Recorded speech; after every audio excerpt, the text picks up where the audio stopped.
Hello दोस्तों, आज मैं आपको इस वीडियो में बताने जा रहा हूँ गौतम बुद्ध की जीवन के बारे में। तो दोस्तों, गौतम बुद्ध का जन्म 563 ईसा पूर्व कपिलवस्तु के पास लुम्बिनी में हुआ था, जो आज नेपाल का सबसे प्रसिद्ध तीर्थ स्थल है। उनके पिता का नाम राजा शुद्धोधन था और वे शाक्य कुल के राजा थे। उनकी माता का नाम रानी माया देवी था। उनके परिवार वालों ने उनका नाम सिद्धार्थ रखा। दुर्भाग्यवश माया देवी सिद्धार्थ के जन्म के 7 दिनों के बाद उनकी मृत्यु हो गई। माया देवी की मृत्यु के बाद उनका पालन पोषण माया देवी की बहन और राजा शुद्धोधन की दूसरी पत्नी महाप्रजापति गौतमी ने किया। कहते हैं कि कुछ विद्वानों ने यह पूर्ण सूचना दी थी कि सिद्धार्थ बड़े होकर एक महान राजा या फिर एक महान सिद्ध पुरुष बनेंगे। विद्वानों की यह बात सुनकर राजा शुद्धोधन चिंतित हो गए थे। दुनिया के दुखों से बचाने और संत न बनने के लिए उन्होंने सिद्धार्थ को महल के चौखट कभी पार ही नहीं करने दिया और इस बात का ख्याल रखा कि वो कभी बाहरी दुनिया की पीड़ाओं के समझ ना जा सके। उन्होंने सिद्धार्थ को वो हर एक शिक्षा दी थी जो राजा बनने के योग्य बन सके, परंतु वो भी महल के 4 दीवारों के अंदर। और जब सिद्धार्थ एक योग्य उम्र के हुए तब राजा ने उनका विवाह राजकुमारी यशोधरा से कर दिया। कुछ समय पश्चात यशोधरा ने एक पुत्र को जन्म दिया, जिनका नाम उन्होंने राहुल रखा।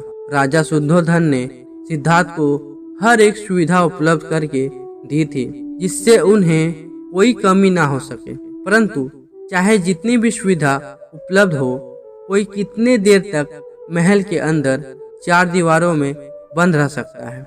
इसीलिए एक दिन उन्होंने यह तय किया वो आज महल के बाहर जाएंगे और अपने खुशहाल राज्य का विहार करेंगे। उन्होंने तय किए गए अनुसार वो विहार करने के लिए निकल गए।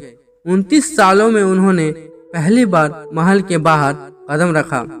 यही वह दिन था जिसकी चिंता में राजा हमेशा रहते थे। विहार करते हुए उन्होंने रास्ते में उन्हें एक वृद्ध इंसान दिखाई दिया। उन्होंने सारथी से पूछा, इस इंसान की प्रकृति ऐसी क्यों है? सारथी ने कहा, सभी लोग अपने जीवन में बूढ़े होते ही हैं। तब सिद्धार्थ को पहली बार यह पता चला कि इंसान बूढ़ा भी होता है। कुछ देर बाद उन्हें एक बीमार व्यक्ति दिखाई दिया। फिर से सारथी को उसके बारे में पूछा। तब उन्होंने बताया कि इंसान को जीवन में बीमारियां होती ही रहती हैं। सिद्धार्थ इस बात से भी अनजान थे। आगे उन्हें एक शव यात्रा दिखी। सिद्धार्थ ने फिर से सारथी से पूछा और सारथी ने बताया कि जो इस दुनिया में आता है उसे एक न एक दिन इस दुनिया को छोड़कर जाना ही पड़ता है। थोड़े आगे जाने के बाद उन्होंने एक सन्यासी दिखाई दिया।